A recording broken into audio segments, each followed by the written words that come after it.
Alors, bienvenue ce soir. J'essaie de me recentrer un peu. Voilà. Vous allez bien?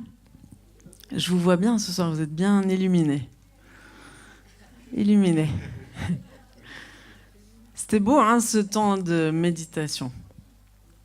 Qui c'est qui a senti l'Esprit de Dieu venir sur lui? Avec puissance. Profondeur.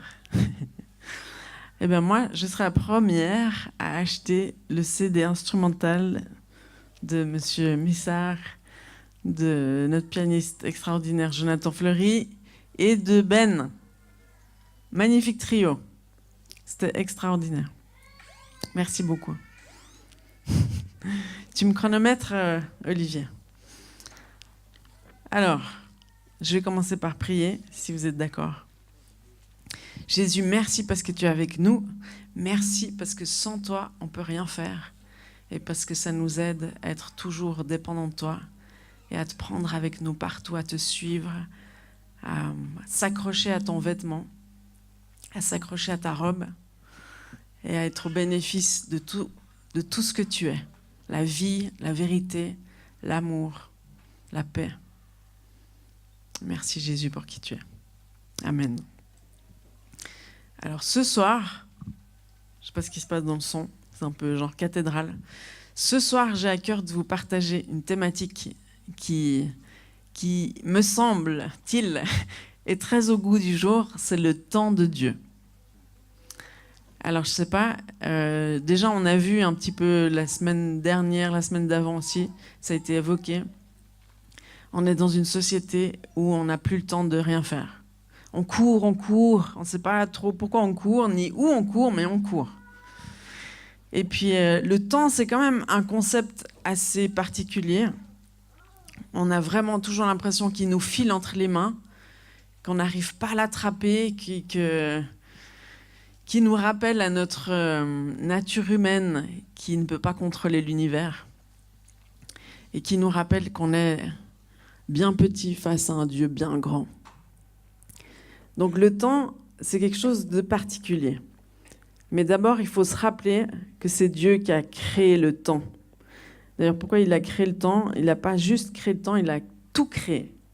Donc je vais vous partager quelques versets clés qui posent les fondations de qui est Dieu par rapport au temps.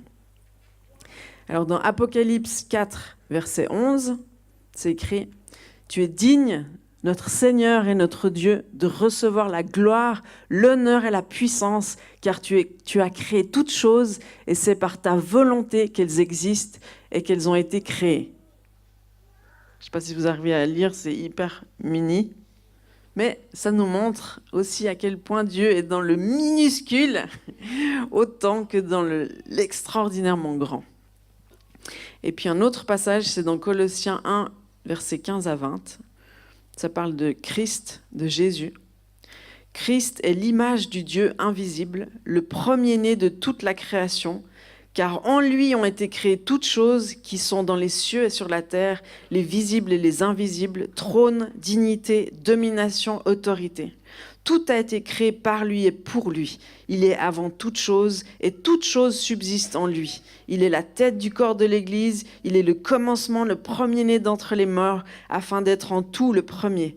Car Dieu a voulu faire habiter toute plénitude en lui, il a voulu par lui tout réconcilier avec lui-même, tant ce qui est sur la terre que ce qui est dans les cieux, en faisant la paix par lui, par le sang de sa croix. Ça, c'est un passage hyper puissant. Si vous faites de la délivrance et puis que ça coince un peu, c'est ce genre de passage à citer, à déclarer dans le monde invisible. Vous arrivez à lire là? Toujours pas? C'est pas grave, je vous l'ai lu. Un autre verset de la parole de Dieu dans Daniel 2, verset 21. C'est lui qui change les temps et les circonstances, donc Dieu, et qui renverse et qui établit les rois, qui donne la sagesse aux sages et la science à ceux qui ont de l'intelligence. C'est Dieu. Et dans l'Ecclésiaste, le livre de l'Ecclésiaste, chapitre 3, verset 11, il a fait toutes choses belles en son temps.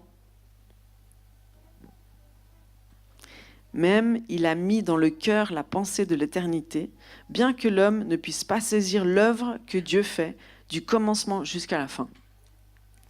Si vous n'arrivez pas à vous représenter l'éternité, c'est normal.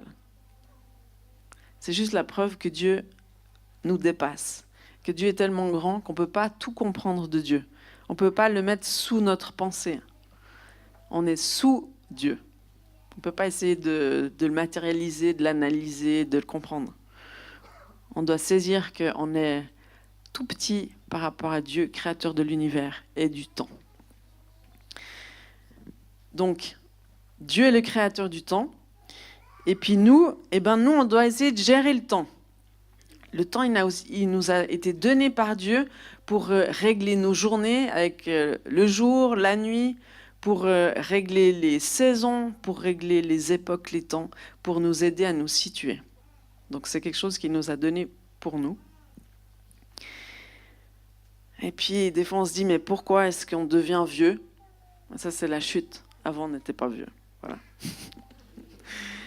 On vit dans une ère où tout a été élaboré pour gagner du temps. On a les dernières machines à laver.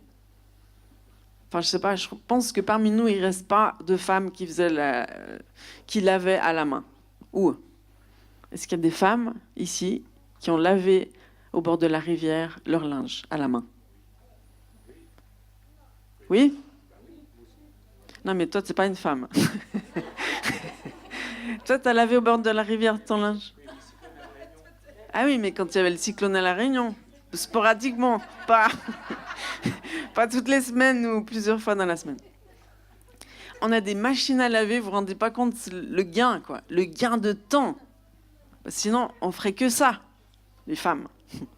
Les machines à sécher, enfin les Auchan Drive pour les Français, où on commande ses petites courses par Internet, puis hop, on arrive et ils mettent tout dans le coffre. Carrefour aussi s'y met. Enfin, ça, c'est toutes les enseignes françaises.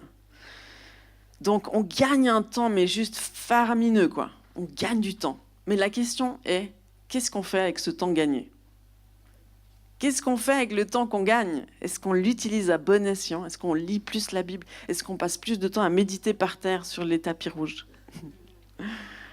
Est-ce qu'on passe plus de temps à aider notre voisin, notre voisine, à prendre les enfants des autres, à écrire des cartes pleines de bénédictions, des SMS, c'est encore plus rapide. Comment est-ce qu'on utilise tout ce temps gagné? Alors on n'a plus le temps, ou alors on ne sait pas quoi faire de notre temps. Ouais, là j'ai les vacances, je sais pas si je vais partir plutôt dans le sud, en Thaïlande, je sais pas ce qu'on va faire. Non. On est confronté à des problèmes vraiment importants. Hein. Bon, on ne sait pas si on a le temps, qu'est-ce qu'on va faire avec notre temps. On attend l'accomplissement de la promesse. On attend cette fameuse maison, ce fameux mari, ce fameux job qui ne vient pas. Et puis à force d'attendre, le temps pèse.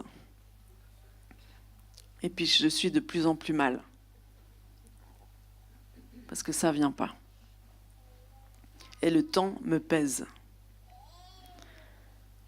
Et pourtant Dieu, pourquoi est-ce qu'il nous a créés? C'est lui qui sait mieux que nous.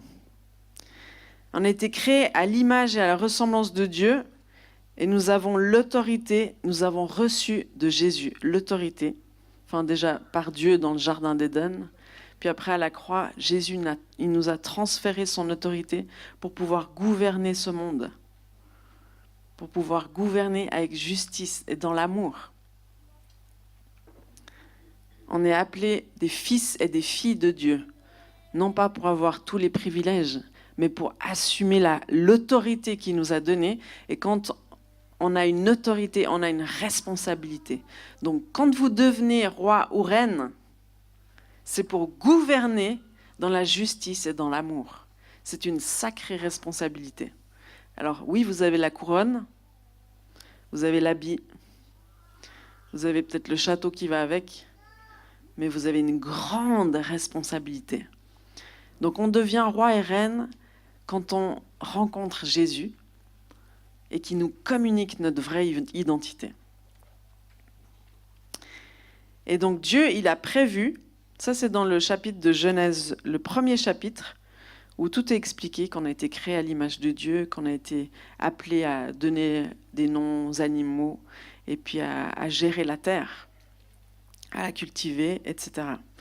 Le Seigneur veut que nous soyons dans l'action avec lui, puisque nous sommes co-héritiers avec Jésus-Christ. Donc cette gouvernance, il ne nous donne pas la gouvernance comme ça, vas-y, débrouille-toi, mais il a pensé qu'on avait besoin d'un conseiller, d'un consolateur aussi, parce que ce n'est pas toujours facile de gouverner. Il y a des ennemis qui se lèvent, il y a des rebelles qui viennent contre vous, et puis des fois vous avez besoin d'être consolé, d'être encouragé, d'être édifié, de savoir où aller. Vous avez besoin d'un guide, vous avez besoin de l'esprit de vérité, et ça, Jésus et Dieu nous l'ont envoyé à la Pentecôte. C'est le Saint-Esprit. Donc on a tout pour bien faire. On n'est pas seul. Donc le temps, comment est-ce que je gère mon temps? Comment est-ce que je gouverne le territoire que Dieu m'a assigné? On a tous un territoire que Dieu nous assigne. Si je suis à l'école, c'est mon école. Si je suis à la maison, c'est mes enfants, mon mari, c'est mon entourage. Le territoire que Dieu m'assigne, c'est celui dans lequel je vis. Hein? Vous ne posez pas 30 000 questions, genre « Est-ce que c'est l'Afrique? Est-ce que c'est l'Asie, mon terrain de mission ?» C'est déjà celui sur lequel, enfin, là où tes pieds sont, le sol que tu foules avec tes pieds.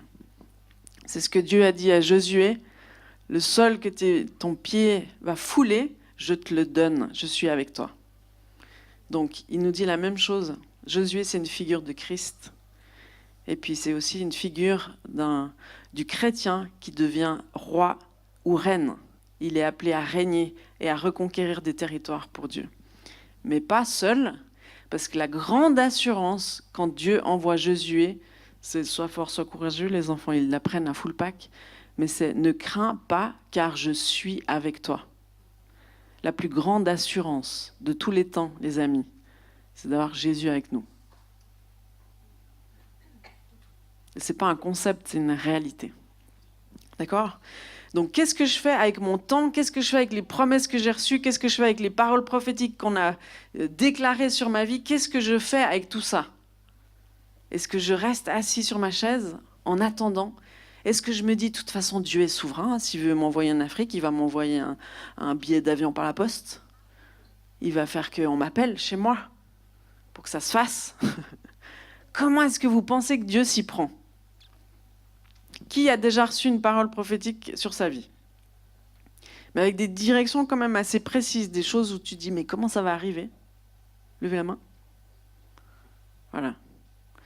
Donc, ce qu'il faut comprendre avec Jésus, le cher et tendre Jésus, extraordinaire, c'est qu'il veut faire les choses avec nous. Il veut faire les choses avec nous. Si on pense que Dieu, il maîtrise tout, il contrôle tout, et puis il organise tout, on va rester sur sa chaise, puis on va attendre. Mais on peut attendre des années et des années. Et au bout d'un moment, on va se décourager, et après on va devenir incrédule, et on va se dire Dieu n'existe pas. Parce qu'on n'a juste pas compris comment Dieu fonctionne. Il veut être partenaire avec vous. Et quand il te dit, je veux que tu ailles de par les nations prêcher la bonne nouvelle, ben bien sûr qu'il va venir avec toi, mais il faut juste que tu lui demandes plus à chaque étape. Jésus, maintenant, qu'est-ce qu'on fait? Qu'est-ce qu'on fait? Puis il te donne la prochaine étape. Puis après, Jésus, qu'est-ce qu'on fait? Qu'est-ce qu'on fait? Et puis quand tu n'as pas de réponse, ben, tu cherches tout seul. Tu cherches, tu explores. Tu sais que Jésus, il est avec toi. Tu te mets en mouvement. Nous, quand on était en Normandie, on avait reçu plein de paroles prophétiques qui disaient « Vous allez rentrer dans une nouvelle saison, vous allez déménager, vous allez avoir de la joie, les choses vont changer. » Et puis avec Julien, bon, c'était un peu le carnage, on venait de clore une saison, c'était très chaud. Donc on avait pardonné, enfin fait tout ce qu'il faut pour pouvoir rentrer dans une nouvelle saison, en paix, et pas être coincé toute sa vie parce qu'on n'a pas bien passé d'une saison à une autre. Et puis, on était sur les starting blocks. Mais on était super vigilants. Et puis, on se mettait en action. Puis, on cherchait des maisons. À un moment donné, on pensait qu'on allait être envoyé à la Chaux-de-Fonds, en Suisse. Chaux-de-Fonds. Quelqu'un connaît Hachette-Mont? Ah oui. Bon, c'est un peu reculé. C'est pas une... Enfin, on était en Normandie, donc ça pouvait être que mieux, en fait. Donc, on se réjouissait, quoi que c'était génial. Hein. C'était le réveil en Normandie. Comme les gens, ils n'ont rien à faire en Normandie, eh ben, ils donnent tout leur temps pour Dieu. Mais vous savez, des fois, on regarde les choses comme des malédictions, alors qu'elles sont des bénédictions.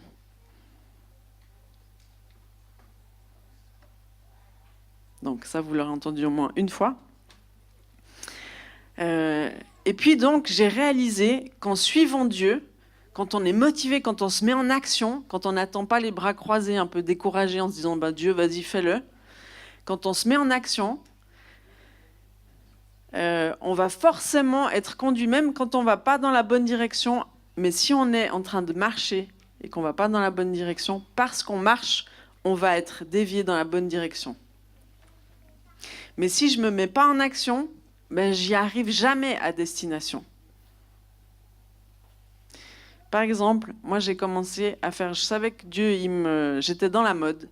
Dieu m'a dit, c'est pas pour toi. Le Père, c'est moi. La reconnaissance, c'est moi qui vais te la donner. Donc sors de ce milieu-là, viens tout près de moi. Je vais t'établir dans ta vraie identité. Et puis après, je me suis dit, bon, il faut que je fasse des études. Mon père me disait toujours, il faut faire des études pour avoir le choix d'un métier plus tard. Donc des études universitaires. Et puis ma mère me disait, oui, j'ai la fille de mon ami, elle fait l'orthophonie, ça a l'air super, tu devrais faire ça. Puis j'ai dit, ah ben ouais, pourquoi pas. L'orthophonie, c'est travailler avec les enfants, il y a un peu de psychologie, enfin ça a l'air cool.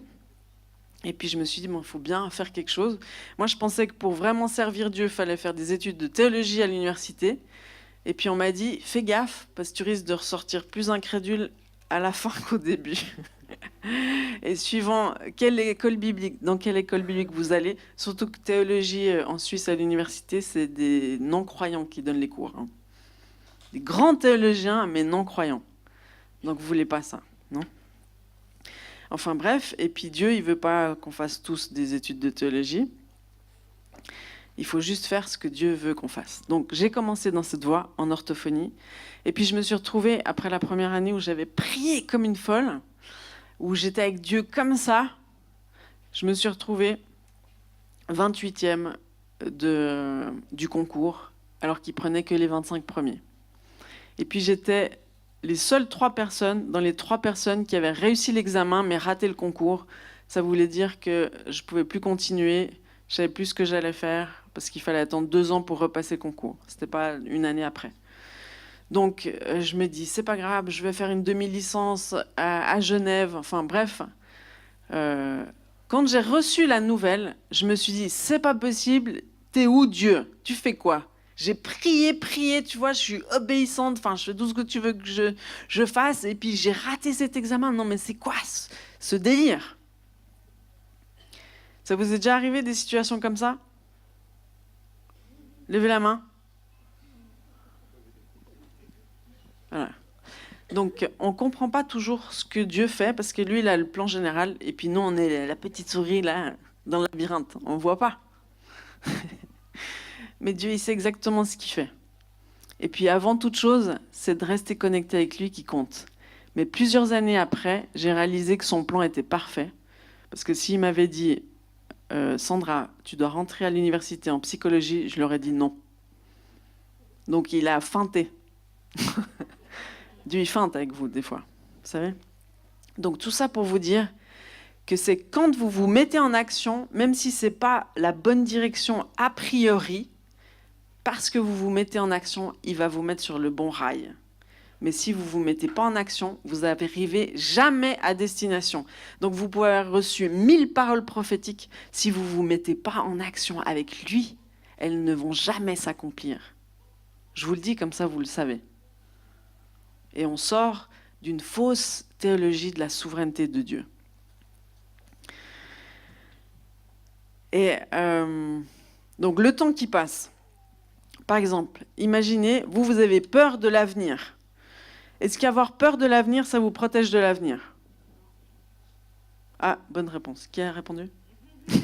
Bravo. Si je me fais du souci, est-ce que ça aide? Est-ce que les choses aillent mieux? Non. Donc la peur, ça sert à rien. La peur de l'avenir, ça sert à rien. Et puis, est-ce que quand vous vivez un temps de bonheur extraordinaire que vous voulez qu'il s'arrête, est-ce que vous arrivez à arrêter ce temps? Non, il passe. Puis on se dit, ah, tu sais, c'est comme le jour de ton mariage, quoi. Tu dis, après, il n'y aura plus de jour de mariage. Alors que toute ma vie, j'ai attendu le jour de mon mariage. Et puis, en fait, ça passe hyper vite. Vous n'avez même pas le temps de manger la bonne nourriture que vous avez commandée.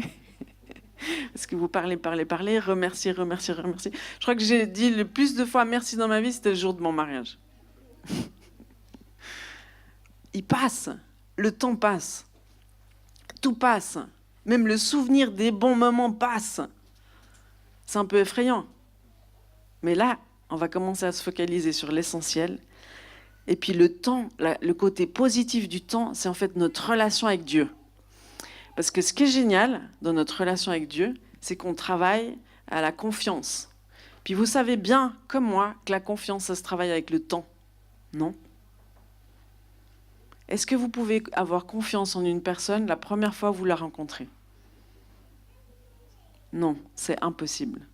La confiance se travaille au fur et à mesure du temps qui passe, des expériences que vous avez avec Dieu. Dieu, au début, vous êtes touché par Dieu, vous sentez son amour, ça c'est déjà extraordinaire.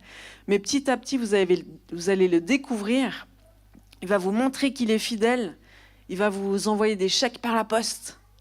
Il va vous envoyer des personnes qui viennent avec le montant exact que vous avez besoin. Ça, c'est toutes des expériences financières. T'en as eu, Sylvain? T'en as pas eu? Bien sûr que oui, je suis sûre que si tu réfléchis, t'en as eu. Ça, c'est des petits exemples, des paroles prophétiques juste au moment où j'en ai besoin. Un petit sourire dans la rue par hasard, juste quand j'en ai besoin. Perfect timing. Vous savez que le hasard, ça n'existe pas. Moi, ça, j'ai réalisé dans ma vie, dans ma relation avec Jésus. J'ai réalisé que le hasard, ça n'existait pas. Que tout avait un sens. Même ce qui n'en a pas. Est-ce que vous avez déjà rencontré des gens par hasard dans la rue que vous connaissez? Est-ce que vous vous êtes déjà dit, bon, imagine si j'avais passé 5 minutes de plus chez moi, je ne l'aurais pas rencontré, puis vous refaites le schéma de la journée. Vous avez déjà fait ça? Dieu, il est parfait dans son temps, mais d'une perfection dont vous n'avez pas idée. Vous savez pourquoi?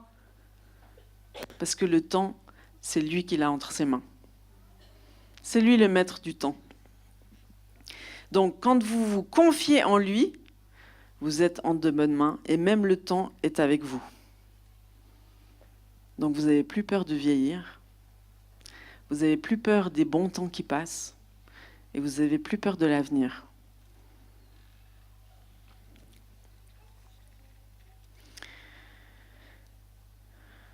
C'est une loi spirituelle qu'il a établie. Alors, Dieu, il est fabuleux. Si on lit dans Ésaïe 43, 25, il est écrit « C'est moi qui efface tes transgressions pour l'amour de moi. Et je ne me souviendrai plus de tes péchés. » Non, mais il est fabuleux. C'est le Dieu du détail. Ah, ça grandit, les lettres.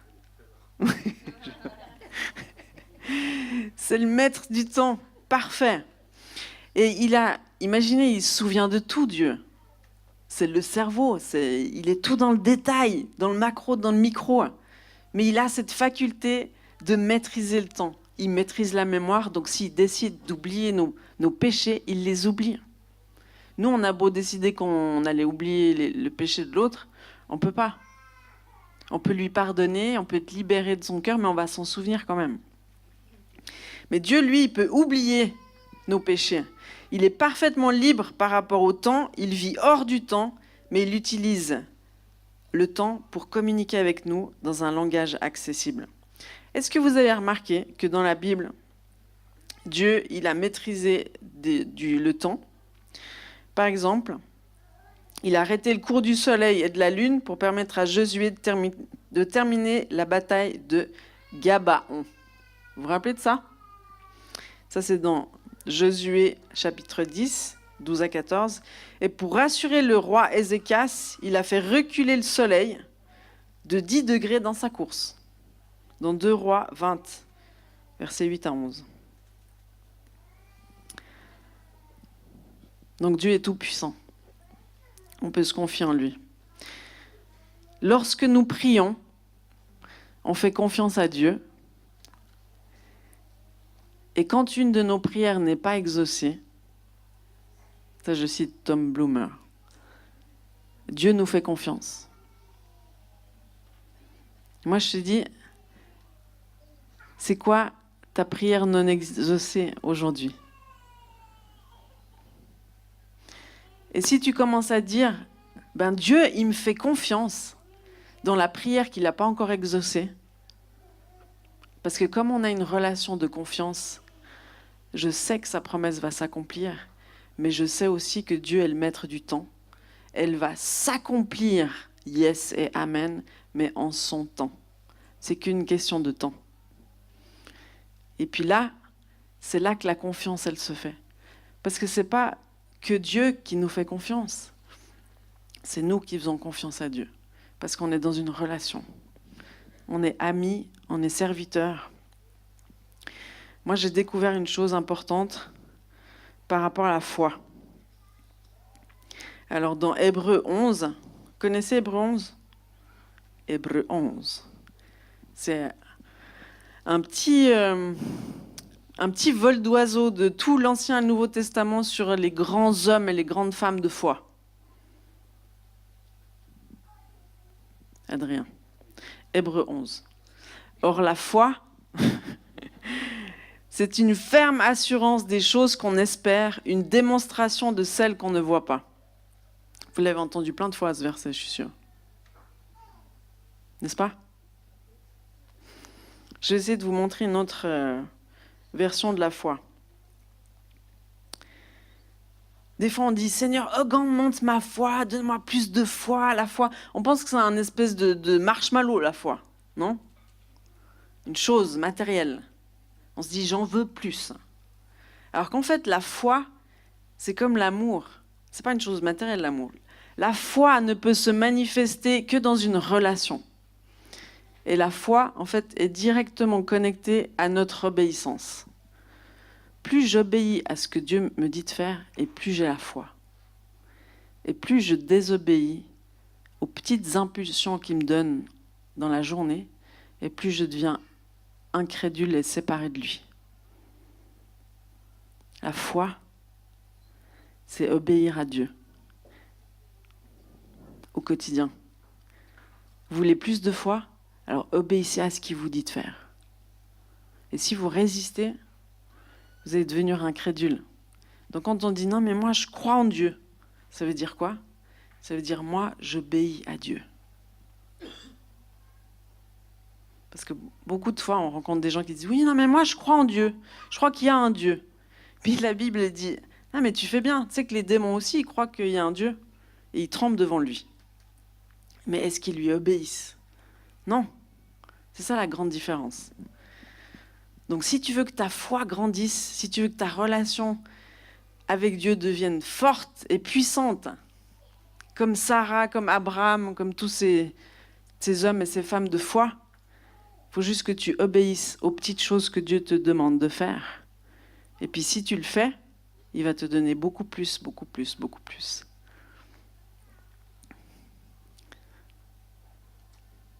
Mais comment est-ce qu'on peut obéir à Dieu ? Plus. Parce que tu dis, je sais que je dois obéir, oui, je sais que je dois faire ça, mais j'arrive pas, c'est pas possible. J'y arrive pas. Je dois obéir, oui, mais j'y arrive pas. Alors, qu'est-ce qui fait qu'on va obéir, les amis ? Qu'est-ce qui fait qu'un homme offre des fleurs, est hypersensible aux besoins de sa chair belle et tendre ? C'est quoi ? Qui c'est qui a dit ? Ah, mais t'as 2 points ce soir. C'est l'amour, les amis. L'amour, ça va me permettre d'obéir avec facilité, les amis. L'amour. Le premier amour. C'est pas un des trucs qu'on peut perdre sur le chemin. Pose-toi la question. Est-ce que je suis rempli d'amour pour Jésus? Et quand il me dit de faire un truc, je ne peux qu'obéir. Sinon, je me sens mal, quoi. J'ai l'impression qu'il y a un truc entre lui et moi. Quand je fais pas ce que je sais être juste de faire, est-ce qu'après ça me perturbe? Parce que je l'aime. Si je l'aime pas, ça me perturbe pas.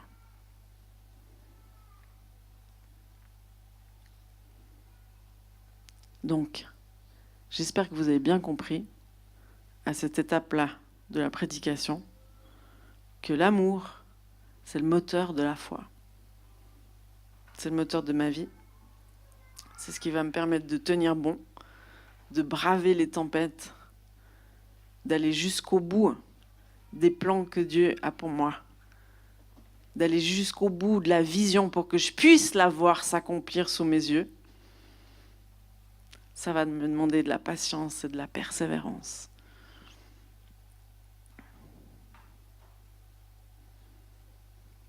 Donc, ce soir, c'est une question d'amour. Moi, j'aimerais te demander, qu'est-ce que tu as laissé sur l'étagère? Quelle parole est-ce que tu as laissé sur l'étagère? Ou qu'est-ce que Dieu t'a demandé de faire que tu as laissé sur l'étagère? Ça, Pasquale, il l'a cité à un moment donné. 1, 2, 3. Et j'ai senti que c'était vraiment pour nous. Et il nous l'a dit. Qu'est-ce que tu as laissé sur l'étagère? Quel est le projet que Dieu t'a donné il y a peut-être des années et que tu as laissé sur l'étagère? Tu t'es dit non, j'y crois pas trop, c'est pas pour moi, c'est pas possible. Déjà, sache que ce que Dieu te demande de faire, ce sera toujours impossible parce que tu ne pourras pas le faire sans lui. Mais avec lui, ce sera possible. Et Dieu, il veut des grandes choses pour nous. Donc, si tu as cette sensation d'avoir laissé quelque chose sur l'étagère à un moment donné dans ta vie et tu veux que ça change, tu peux te lever là où tu es. Tu n'as pas besoin d'attendre. Tu peux te lever tout de suite. Si tu as laissé quelque chose sur l'étagère, si tu as laissé une parole reçue sur toi, sur l'étagère, si tu as laissé un projet que tu avais à cœur, qui te semblait venir du Seigneur et que tu l'as laissé sur l'étagère, que ça ne s'est pas encore accompli, mais que tu veux le voir s'accomplir, on va demander à Jésus qu'il nous remplisse de son amour pour qu'on puisse répondre à cet amour et pour qu'on soit rempli du premier amour, ce qui a manqué à une des églises de l'Apocalypse. Le premier amour, les amis. Le premier amour. C'est ce qui nous permet de faire l'impossible. C'est ce qui nous permet de tenir sur la longueur. C'est ce qui nous permet de jamais abandonner. C'est ce qui nous permet de pardonner pour continuer ma route. C'est ce qui nous permet de déplacer des montagnes dans la mer. C'est ce qui nous permet d'accomplir des plans extraordinaires pour changer ce monde et cette société dans laquelle on est. Donc vous pouvez simplement dire, Jésus, viens me remplir de ton amour. Je veux expérimenter à nouveau le premier amour. Je veux reprendre tes promesses sur l'étagère. Je veux reprendre mon espérance. Je veux fixer mes yeux sur toi. Je veux que quelque chose change et je veux que ça se fasse cette année en 2018. C'est une année charnière 2018. C'est l'année des accomplissements. Donc si vous décidez ce soir de reprendre ce que vous avez laissé sur l'étagère, vous pouvez être sûr que ça va s'accomplir. Donc Jésus, merci. Moi, je reprends toutes ces choses qui ont été laissées sur l'étagère. Et j'y crois, Jésus. Je crois que tu vas l'accomplir pleinement. Et je décide de me mettre en action, quel que soit ce que tu vas me dire de faire, quelles que soient les décisions que je devrais prendre. même si elles sont radicales, même si elles vont impliquer des changements dans ma vie. Je veux vivre des choses passionnantes avec toi, Jésus. Je veux que ma vie ait un sens. Je veux qu'elle porte du fruit. Je veux laisser quelque chose sur cette terre qui a l'odeur du ciel.